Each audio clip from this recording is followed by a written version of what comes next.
سلام كبرات خاتاتلتي خمي وعيلكم نقعد حال مزاقم زي بسنيت ميديا زدالو ناب نبر مملاس بزبل مدبي مدب ناب نبر مملاس إيرتراويان بحفشة بفلاي كأمن إسيات بمعبول بوليتيكاوي نقحات تهانيتهم ناي أتحساسبا سنيت نقمتو زحجز كابت سنيت زدالوتو مصنعتاو سندات مركز بمقبار زدالو أستمهرو ويكا لزبيو خبلفتو لما عندي قطعمي بعد القدس يوحنسيو بشم سنيت بوليتيكاو منقصاص نخلكم مؤمنان كريستنا أوش تهاجرن أبدأ لكم رحس هنسا مسكالة نخونا لكم ملأختنا من محلالف نفتو كم أون بجزء قزات أرى حدش عامتي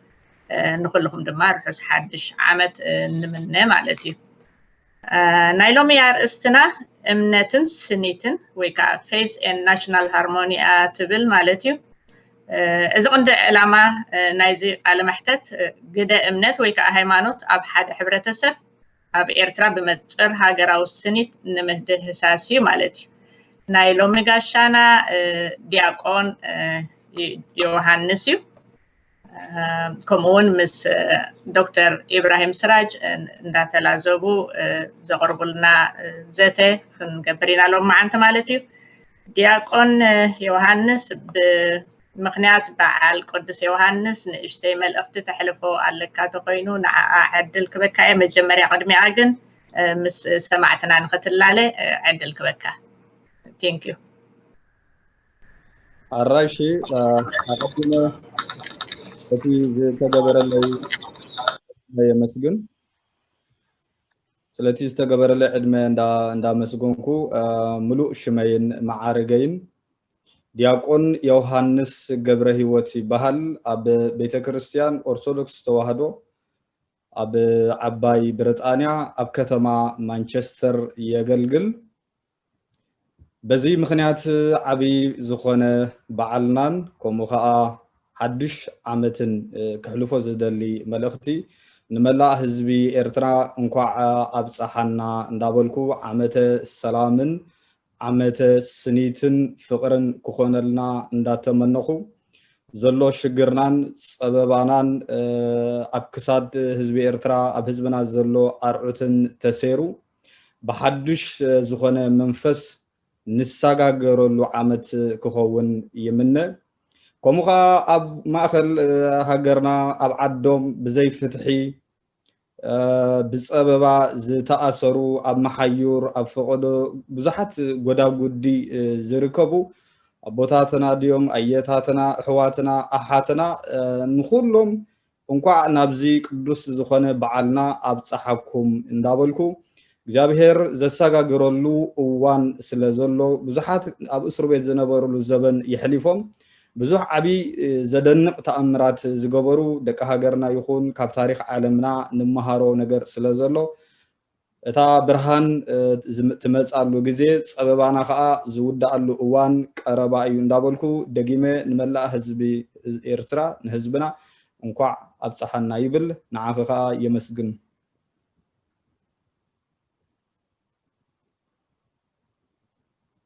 كفتي يا جنت. كفتي أوكي. يعني لنا دياقون يوحنس أدمنا أدم سني تعقبير كم ساكون إحنا جبنا إحنا مسكنا كاب بعنا نيرو مسكنا كمالتي مبارنا بزغتل حتونا خنقتل هاي مانوت ويكا أمنت زبل أمر بخميت قول صو ويكا تردوت بالحتى يا زيا قتلك. الراي هايمانوت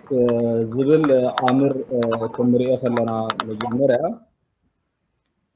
بزح تنتاني كوهابو زخيل ناي بزحات لهيك عن حسابات كا بزح سفيح عميق خون خيليو تي هايمانوت زبل سي بسبب زبالة نجر بقليل زملس RST ايكونن بزح وين كزارب خيليو ነዚ ምሸት እዚ ዝብሎ ግን ብቅልል ዝበለ ነገር ሰማዒውን ክርዳእኒ ብዝኽእል ኢለ ዝግምቶ ሃይማኖት ማለት እቲ መዓልታዊ ንነብሮ ኣብ ህይወትና ኣብቲ ሕብረተሰብና ኣብ ኩሉ ዓለም እቲ መዓልታዊ ንነብሮ ህይወትና እሱ እቲ ሃይማኖት ከምዚ ብዙሓት ልሂቃን ዝብልዎ the way of life ኢሎም ክገልፅዎ ከም ዝፍትኑ እቲ ንነብሮ ናብራ እዩ እቲ ኩሉ ህይወትና ድሓር ኣብቲ ጥቕምታት ምስ በፃሕኹ ክገልፆ ዝደሊ እቲ ሃይማኖት እቲ ኩሉ ንሕና ንነብሮ ዘለና እቲ ኩሉ ክብርታት እቲ ኩሉ ክብሪ እቲ ኣብ መዓልታዊ ህይወትና ንነብሮ ናብራ እዚ ሕጂ ዘለናዮ ቅርፂ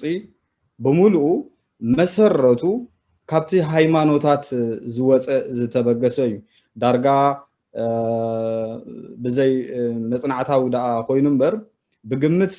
ልዕሊ ካብ 65 ወይ ካብ 75% ንላዕሊ እቲ ንነብሮ ናብራ ናይቲ ሃይማኖታዊ ፅልዋታት ዝገበረልና ኣብ ህይወትና እዩ ስለዚ ክብርና እዩ መንነትና እዩ ቅዱስ ዝኾነ ዓላማ ዘለዎ ሰባት ዝፈጠርዎ ሰባት ዝዳሃሰስዎ ዘይኮነ ብመሰረቱ እቲ ሰማይን ምድርን ዝፈጠረ ዝረአን ዘይረአን ዝፈጠረ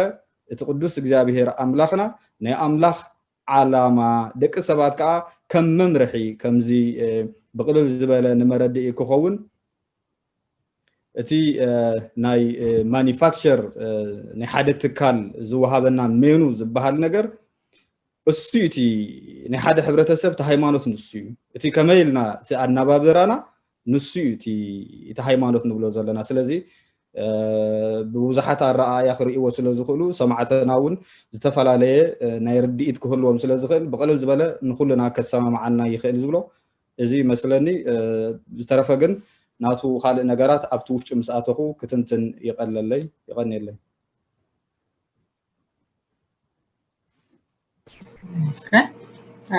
حرة تعزبتنا دكتور إبراهيم ون دحري دياقون يوهانس ناتو مقلت صخبنا إذا حري مالتي نزل حتوتات مليسنا هندقمانينا حجقن تقتل حتونا دياقون يوهانس هايمانوت ويكا أمنت أب حدا حبرتسب انتاي قيدة علوه أون تاون علو تاون انت اللوه مالتي الشيء أنا يصبغ حتوه ሃይማኖት ከምቲ ኣቐድም ኣቢለ ያ እንድሕር ሚት ጌርክያ ንዓይ ዝበለፀ ክኸውን ኣሎ ድምፂ ከምዚ ቀድም ኣቢለ ዝገለፅክዎ እቲ ሃይማኖት ክብርታትና እዩ ዝበልክዎ ወይ መምርሒ ናይቲ ሕብረተሰብ እዩ ዝበልክዎ ዝተፈላለየ ሃይማኖት ከምልኽ ይኽእል እዩ ሰብ ብዛዕባ ሃይማኖት ክዛረብ ከለኹ ብዛዕባ ሓደ ነገር እውን ኣይኮንኩን ዛረብ ዘለኹ ኩሉ ሃይማኖት ኣለኒ ዝብል ሰብ መምርሒ እዩ ኣናባብራና እዩ ንኩሉ ነገር ክብርታትና እዩ ክብሎ ዝተንከፍኩ ኣብዛ ዘምፃኸያ ሕቶ ግን ብጣዕሚ ኣገዳሲት እያ ማለት እዩ ኣብ ሕብረተሰብና እንታይ ፅልዎ ኣሎ ተይልና እቲ ንሕና ባህሊ ንብሎ ዘለና ኣብ ሃገርና ባህሊ ኣለና ወግዒ ኣለና ያታ ኣለና ዝበሃል ቃላት መብዛሕትኦም ንሰምዖም እቶም ኩሎም ክብርታት ናይ ዝተፈላለዩ ብሄራት ወይ ኤትኒክ ተፈላለየ ክብርታት ዘለዎም ዝተፈላለየ ኣረኣያን ኣመላኻኽታን ዘለዎም ውፅኢት ናይቲ ሃይማኖታዊ ብዙሕ ፅልዋታት ኣለዎ ስለዚ ኣብ ሃይማኖት ኣብቲ ሕብረተሰብ እቲ ሃይማኖት እንታይ ዝገብር ዘሎ ተይልና መጀመርታ ከኣትዎ ዘለኹ ምስቲ ባህሊ ናይቲ ዓድና እውን ከራኽቦ ስለ ዝደለኹ እየ ነቲ ባህሊ እቲ ሃይማኖት ፀልይዎ ኣሎ ክብል ደልየ ስለ ዘለኹ እቲ ክብርታትና ኣብኡ ዘሎ ተዓቢ ግደታት ማለት እዩ ንኣብነት ኣባላልዓና ድዩ ኣሳታትያና ድዩ ኣናባብራና ድዩ እቲ ስነ ስርዓት ዝበሃል ድዩ እቲ ሰላም ዝበሃል ድዩ እቲ ፍቅሪ ዝበሃል ድዩ እዚ ኩሉ ነገራት በብሓደ እንድሕር ተንቲንዮ እዚ ኩሉ ግደ ሃይማኖት ታራ ኣለዎ ንመፅሓፍ ቅዱስ ክፍትሾ እንድሕር ኮይነ ንኣብነት 10 ትእዛዛት ዘሎ ኣብ መፅሓፍ ቅዱስ ደቂ ሰባት ከመይ ጌርና ክንነብረሉ ከም ዘለና ኣብ ክብርና ኣብ ዓድና ዘርኢ እዩ እቲ ኣይትስረቕ ዝብል ሃይማኖታዊ ሰረት እዩ ስርቂ ከዓ ኣብቲ ሕብረተሰብና نور مخانو ينقر حاسوت أب حبرة السبنا أي فوتوني تقد صحفون نتحاسوت أي دقفوني أقدمو زغل خبرتات زغل قدتات يتصاوت صانيحي بتي هايمانوتاوي قداي اندا قبرة حبرة السبنا كم مهار صانيحيو هايمانوت مفللاي أي فوتوني أي فلالني هايمانوت أب حبرة السبنا ونترئينا يفتي بهلنا نتي أوش عدنا زلو أمونغو أسلامين أمونغو خريستيان أمونغو بتفطرو زأمنو أمونغو خالق امنتات زلوهم اتي السنيت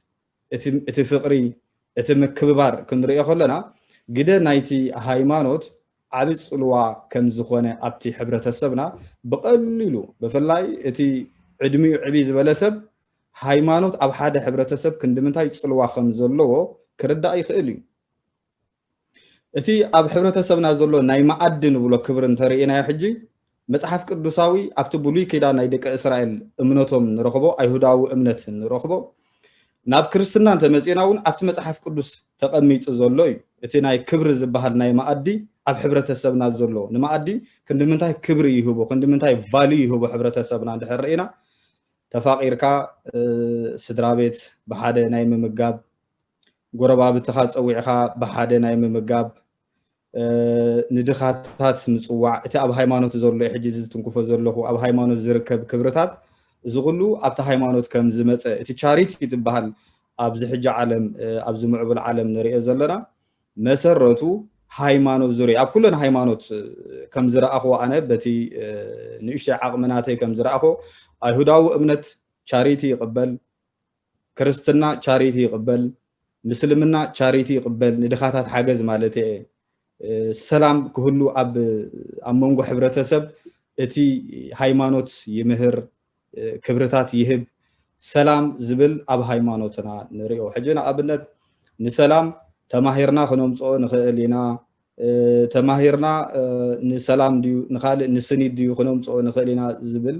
ኣረኣያ ዘለዎም ኣሕዋት እውን ክህልውና ስለ ዝኽእሉ ብርግፅ ሰላም ምዕባለን ተማሂርካ ክተምፅኦ ትኽእል ኢኻ أنا كم راح هايمانوت زبلو زلخ سلام جن كلت سلام على حبرة سب اللوتي جدا نمالته هذا تي internal سلام زبهالي وش أو سلام هايمانوت أبت حبرة سب وش أو سلام يفتر زي بلو كم زلوا نمكرا نشنكي بأمره مقبل بمنفس مقبل آمين الكان زور دكان أي مقبل ناي مصننع بعلخا وشطاو زخونه سلام سلازلو نخلو ناي مسعار تخلوتات አሎ كومو خا كمت عالماوي تمهرت زمهرو سلام كا ابت حبرتسب مسغورا بابتنا سلام نخلو يدغف اب بيتسب سلام كهلو يدغف اب غورا بابتي كلته هاغرات كنريو خلناون از سلام زي كهلو اتي هايمانوت ابت حبرتسب زصاوتو غدايو ምናልባት የንወሓልኪ ከይህሉ እቲ ሰማዒና ኣዝዩ ነቲ ኣብ ሃይማኖት ዘለዎ ክብረታት ብዙሕ ክርድኦ ስለ ዝደለኹ እየ ታናይ መወዳእታ ዝትንክፋ ዕርቂ ዝብል እዩ ዕርቂ ኣብ ሕብረተሰብ ኤርትራ እንድሕር ርኢናዮ ኣብ ኩሉ ዓይነት ዋላ ሃይማኖት ክብል ይደፍር እቲ ዕርቂ ከም ባህሊ ተወሲዱ ኣሎ መበገሲኡ ሃይማኖታዊ ነገር የዝብል ዘለኹ እቲ ሃይማኖት ኣብ ሕብረተሰብ ዝፃወቶ ግደ ዓብ ነገር ምዃኑ እቲ ዕርቅስ ካብቲ ተን መራሕቲ ሃይማኖት ዝምህርዎ ምህሮታት ካብኡ ሓሊፉ ኣብ ሕብረተሰብና ከም ባህሊ ኮይኑ ተወሲዱ ኣሎ እዚ ንምንታይ ክጠቕሳ ደልየ ብሃይማኖት ገይሩ ዝመፀ ናይ ዕርቂ ኣብ ሕብረተሰብና ፅቡቕ ባህሊ ዘሎ እቲ ዝሕዝን ግን እንታይ እዩ ኣይተጠቐምናሉ ንሕና ፈፂምና ኣነ ካብ ናይ ኤርትራ ፅቡቕ ባህሊ ኣለና ዝበሃል ነገር እቲ ኣብ ረብሓ ዘየውዓልናዮ ዘይተጠቐምናሉ መፅሓፍ ቅዱሳዊ ሰረት ካልኦት ሃይማኖታት ዝድግፍዎ ኩሉ ዓይነት ሃይማኖት ዝድግፎ ኢልና ንኣምነሉ እቲ ዕርቂ ዝበሃል ነገር ከም ባህሊ ከዓ ኣብ ሕብረተሰብና ሰሪፁ ኣቦታትና ድዮም ኣዴታትና ድዮም ዝገብርዎ ዕርቂ ሕጂ ንእሽተይ እንተዝትንክፎ ነይረ ፅቡቕ ነይሩ ክልተ ዓድታት ተተባኢሶም ዝግበር ዕርቂ ሰረቱ እቲ ሃይማኖት ዝገበሮ ፅልዋ እዩ ንዕርቂ ዝጎይ ሕብረተሰብና ኣመንጎ ሰብኣይን ሰበይትን እንተጋጢሙ ፀገም ወለድና ከዓርቅዮም ዝጎዩ ዝነበሩ እዚ ኩሉ ሃፍቲ ልቦና ዘለዎም ኣቦታትን ኣዴታትን ከም ባህልን ከምቲ ቅዱስ ሃይማኖት ዝመሃሮን ነቲ ሕብረተሰብ ፅቡቅ ኣለና እንዳበልና ኣይተጠቐምናሉን እምበር ሃይማኖት ሲ ኣብ ሕብረተሰብና ብዙሕ ፅልዋ ገይሩ ነይሩ እዩ ስለምንታይ ኣይተጠቐምናሉን ግን ድሓር ግዜ እንድሕር ኣሌኪ ኣብኡ ክትንክፎ ይፈቱ እዚኢታት ዓበይቲ ጥቕምታት ነይርዎ ኣሉታዊ ኣብ ሃይማኖት እንታይ እዩ ዘሎ እንተኢልና ብውሕዱ ክልተ ነገር ምርኣኹ ነይረ እቲ ሃይማኖት ኩሉ ሰብ ክርዳእለይ ዝደሊ መጀመርያ ሃይማኖት ቅዱስ እዩ ኢለ ገሊፀ የፀኒሐ ኣለኹ እቲ ሰማዒ መታን ክርድኦ ሰማያዊ ሓሳብ እዩ ኢለ ገሊፀ ኣለኹ ኣብቲ ሰማያዊ ሓሳብ ኣብቲ ቅዱስ ንብሎ ዘለና ሃይማኖት ብኩለን ሃይማኖታት ተርእናዮ ንኩሉ ሃይማኖት በብናቱ ናተይ ቅዱስ እዩ ዝብል ስለዚ እቲ ሃይማኖት ኩሉ ቅዱስ እንድሕር ኮይኑ ሰናይ ግብርታት እንተልይዎ ኣብቲ ሕብረተሰብ ከዓ ከም ባህልን ከም ትምህርትን ውርሻ ኮይኑ ዝተወረሰ እንድሕር ኮይኑ ስጋብ ክንድዚ ዘለዎ ሃይማኖት ሲ እንታይ ኣሉታዊ ኣሎ ኢልና ኢና ሕጂ ክንፅበ እሞ ክንድዚ ዳኣክል ቅዱስ ተኮይኑ እቲ ሃይማኖት ሲ እንታይ ኣብ ሃይማኖት ጉድለታት ክርከብ ስለዚ እንታይ ክብል ግን ኣነ ከም መራሒ ሃይማኖት እቲ ጉድለት ኣበይ ዝመፅእ ዘሎ እቲ ሃይማኖት ዘይኮነ እቲ ሽግር ተረኺቡ ዘሎ ኣብቲ ህዝቢ እዩ እቲ ሽግር ተፈጢሩ ዘሎ ኣብ መንጎ መራሕቲ እቲ ሃይማኖት ዘለዎ ውልቀ ሰባትን ኣብ መንጎ እቲ ሕብረተሰብን ዘሎ በዚ ዝፍጠር ኣሉታዊ ነገር ግን ሽሕን ሚእትን ክኸውን ይኽእል እዩ ኣነ ግን ክልተ ነገር ክጠቅስ ጥራይ ባህ ምበለኒ እዩ እቶም መራሕቲ ሃይማኖት ናይ ዝኾነ ሃይማኖት መራሕቲ ይኹኑ ኣብ ብዙሕ ሃይማኖት ኣብቲ ኩሉ ዝተፈላለዩ ዓይነት እምነታት ዘሎ ብዙሓት መጀመርታ ክፍለጠለይ ዝደሊ ብዙሓት ለባማት ኣለዉ ብዙሓት ምሁራት ኣለዉ ንሰላም ዝጎዩ ንፍቅሪ ዝጎዩ ንሓድነት ዝጎዩ ንዕቤት ዝጎዩ እዚኣቶም ከም ፅቡቅ ከም ዘለዎም ኣቐሚጥና ሃይማኖት በኣሉታ ክርእዮ ዝገበሩ ከዓ እቶም መራሕቲ ሃይማኖት ምዃኖም የክትንክፍ ደልየ ነቲ ዝለዓለ መለኮታዊ ዝኾነ ተልእኾ ኣምላኻዊ ዝኾነ ሓሳብ ንህዝቢ ኣምላኽ ካብ ባርነት ናብ ሓርነት ተሰጋግረሉ ክኸውን ዝግብኦ ሃይማኖት ገለ ብጥቕሚ ብረብሓ ወይ ምስ ፖለቲካ መራሕቲ ፖለቲካ ክፅጉዑ ምስ ጀመሩ ሃይማኖት ኣብ ሓደ ሕብረተሰብ ኣሉታ ኣለዎ ተባሂሉ እዚ ኣሉታ እዩ ንኣብነት ከም ክርስቲያን መጽሓፍ ቅዱስኩም ጨቁኑ ርገፁ ዝብል ኣሎ ዶ ኢልክ እንድሕር ሓቲትክኒ ፈፂሙ ከምኡ ዝበሃል የለን ስለዚ መጽሓፍ ቅዱስ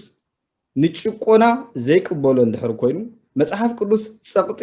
ዘይፍቅድ እንድሕር ኮይኑ መጽሓፍ ቅዱስ ስጋብ ፀላኢኻ ኣፍቅር ብምባል ብሓድነት ብሕብረት ክንዓይ ክንሰርሕ ዝምህር እንድሕር ኮይኑ እዚ ኩሉ ጨቆንቲ ኣብ ዘሎ ብፍላይ ከም ናይ ሃገርና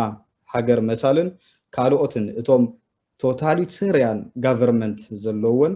ጨቆንቲ ፀቐጥቲ ዘለዎን ሃገራት መራሕቲ ሃይማኖት ምስ ከምዚኦም ረገፅቲ ኢድን ጓንትን ኮይኖም ክሰርሑ እንተጀሚሮም ኣብዚ ኣሉታ ጉድኣት ናይ ሃይማኖት ይርአ በዚ ዝመፀ ጉድለት በዚ ዝመፀ ድኻም ሕብረተሰብ በሙሉኡ ኣብ ፀቕጢ ይኣቱ ኣብ ባርነት ይኣቱ ከምዚ ሕጂ ኣብ ኤርትራ ዘለዎ ከምኡ ክኸውን ይኽእል ንኣብነት ኣብ ኤርትራ ተፈላለየ እምነታት ኣሎ ብዙሕ እምነታት ኣሎ እንታይ ዓይነት እምነት ኣለዎ ነቲ ሰብ ኣነ ዲፋይን ገብሮ ኣይክእልን እየ ግን እቶም እምነት ኣለና ዝብሉ ዘለው ኩሎም ወፅዮም ምስልምና ክኸውን ይኽእል ክርስትና ክኸውን ይኽእል እቶም ብዙሕ ግዜ ኣቡነ መቃርዮስ ብተፈጥሮ ዝኣምኑ እውን ኣለዉ ኣብ ዓድና መሰሎሚ ሃገሮምያ ክጽውዕ ኣለዎም ክኽበረሎም ውን ኣለዎ እንዳበሉ ዝጽውዕዎም ኣለዉ ካላ ዓይነት እምነት ዘለዎ ውን ድሕሪ ሃልዩ ክመጽእ ይኽእል እዩ እንታይ ምገበርና ገነት ኩሎ መራሕቲ ሃይማኖት ወፅኦም ነቲ ጭቆና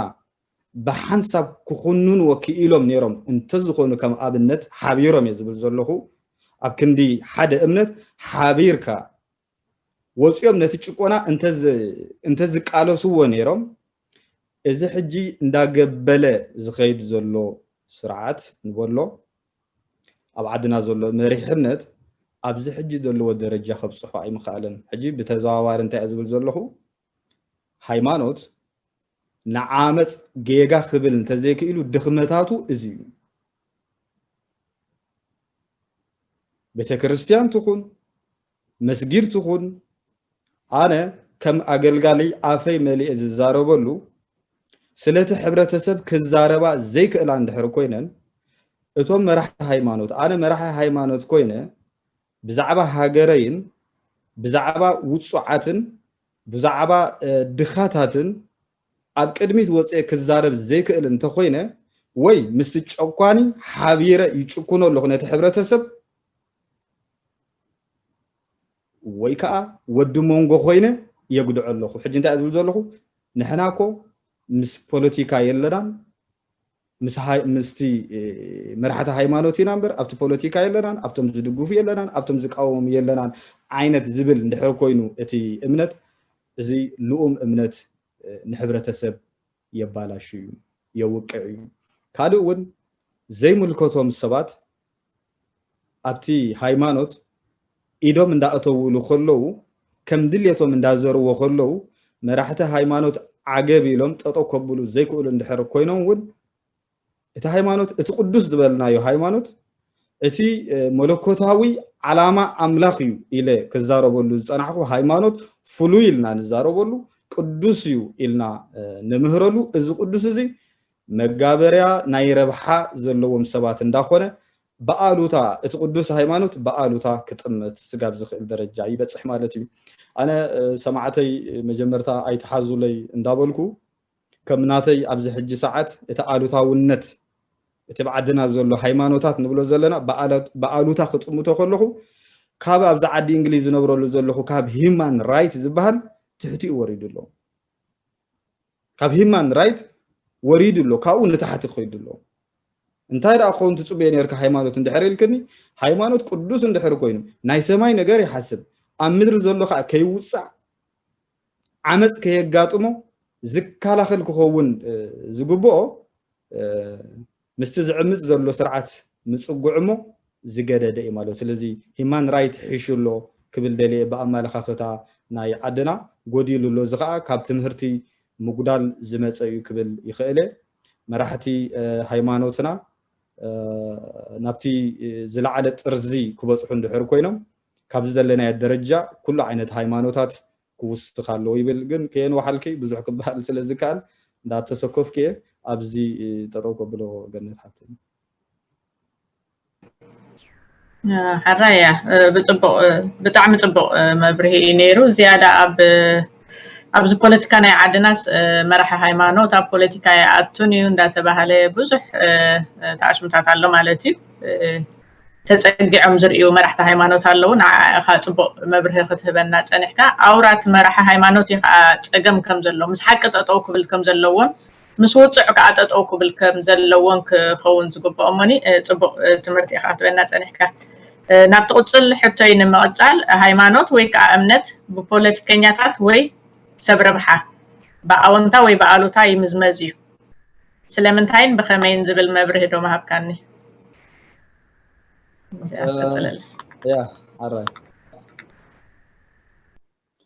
እሺ እወ ይምዝመዝ እዩ ሰብ ፖለቲካ ይምዝምዝዎ እዮም ከምኡ ከዓ ሰብ ረብሓ እውን ይምዝምዝዎ እዮም ምናልባት ምስቲ ዝፀንሐ ተሓቲተ ዝፀናሕኹ ምስኡ መቐፀልታ ክኸውን ይኽእል እዩ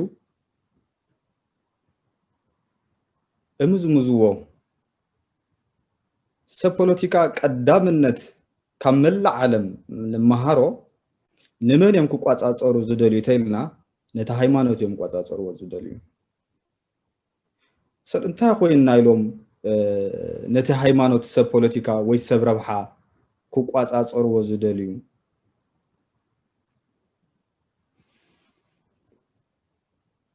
اتي انفلونس زلو هايمانوت نعاتهم حدغا كخونم سلازخل حدا معلتي كوقاص اصرو لهم انا كو اقديمه تنكيفيه صنيحه هايمانوت اندحر حبيرو اب حدا هاجر بفلاي بمولو هايمانوت كحبر اندحر كيلو اتوم سب بوليتيكا كخولو سلازيكولو كتصاورو سلازيكولو كعفنو قدنتي كمين دا غبورو خام زعفنو زتقاملو تحتونا ويا مسلني ازنبيلا زلا بخمين دا غبوريوم دا مزمزو زخدو انتيلنا حدا بمغጫው يغاچوخا خبل كلخو اب مونغو اسلمنان كريستنان اتيوم يغاچوخا ات بخلتيو حبير خوص عقب كبل زغبو زنبره هايمانوت اب كند عقب زبل مسغاچو نخلتي مسفارارحو كمزي متفنان مسكونه نعوم عقب اب كند زبل كلتيوم ننحدحد خرأ قبل ساتوم ورايوم غبرو ابتي حد هايمانوتوني اتو نابنت براشا بيت كريستيان نيشي كتنغوفو خيغفحني نا راشا بيت كريستيان اتا اباي انفلونس زنبره اورثودوكس تشيرش نت حبرتسب دومينانت سلازخونت كتسمعو كم تخل سلازفلطو انتاي غبروا مغاچو سلادسانولا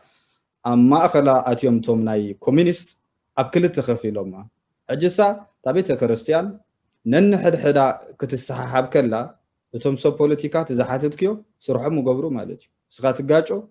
سخات باس نساتهم اتزدلي وسرح يغبرو مالتي نسبعة 8 عامت تمقيلا يا اموداتا دحر 7 8 عامت بوليتيكانياتات زمقلوا يا ناب حدنت كتمص خيلا اجي ارثوذكساويت بيت كريستيان نا ايرترا نا ابنت دحر هيبكي مكففال ناي منغستي تهايتي توم سب ربحا بكم تتقيمم توم سب بوليتيكان توم سب ربحان بلوم زلنا حانت اندحر كوينا نا ابنت ارثوذكس بيت كريستيان او وشت عدنا انفلونس اللوا حبيرا وصيا حزبي وصع له ختبل انت خيلا اتي زمص حدغاتات سلازفلطو انت خغبروا اللوم كمقلوا اللوم سغا بحجي انا زغرم اتي مس منغست زلو وغن ناتنا يكونكمن كبلنا خلو صبوقي كم قبلكن وستو نخيلنا ناتنا يكون كان دحري لك حقي انا كم راح هايمانوت ناتي يكون كان زبله بالله ولا زتغاغي انتغاغي ولا زدخم الرأي انت هلو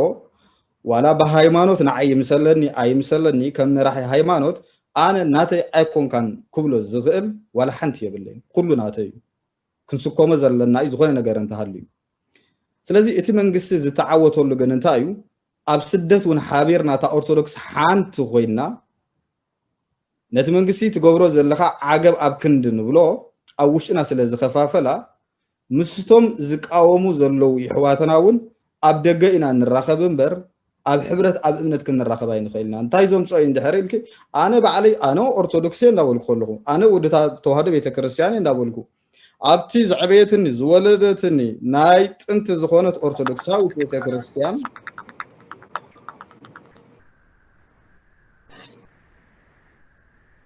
يا اوش تحدد بريك تطوك بلاك احمد حنقصل اراي تخفيتات كصاني حيله تطويله اجي ازي مكففالات ازي جنت اتوم سب ربحا اتوم سم بوليتيكا زمصو قليل زخونه ነገር ይخبلك ስለዚህ ዶለ ከምዝ እንዳጎበሩ ሰርሑ ፓትርያርክ ምን ክሾሞ ይግባ እንደሕሪ ልከኒ ቤተ ክርስቲያን ክትሾሞ ይግባ ኣብ ምስልምና ዘለው ይሕዋትና እንደሕር ከይድና እቲ ሙፍቲ ባዕሎም ንዖም ዝኾነ መሪጾም ከምጽ ይግባ ነይሩት ምስልምና እምነት ኣብ ቤተ ክርስቲያን እንደሕር ኮይኑ ኻነ እቲ ፓትርያርክ ባዕልና መሪጽና ከነምጽ ይግባ ነይሩ ሕጂቶም ሰብ ፖለቲካ እዚ ሁሉ ምትእታው ዝገብሩ ዘለው ንምንታዮም እንደሕሪ ልከተሓትን ለኹ ኾንኪ ከማቃቀላሎ ህዝቢ ዘይደልዮ ህዝቢ ቤተ ክርስቲያን ዘይመረጸቶ እቲ ምስልምና ዘይመረጾ መራሒ ተገብረሉ ንስኻ ብላዕሊ ኾንካ ትዝውሮ መሳርሒ ትገብሮ ነቲ ሕብረተሰብ ከም ዘለኸ ትገብሮ ማለት ስለዚ ኣብዚ ደሓን ደው ከብለልኩሞ ተመሊሰ ግን ክቅጽላ ይኽእል እቲ ሓሳብ ስለ ዘይወዳኹ حارة كبرات سمعتنا عرفت قرب خلت دقائق تتوكن بلينا مو هنقص علينا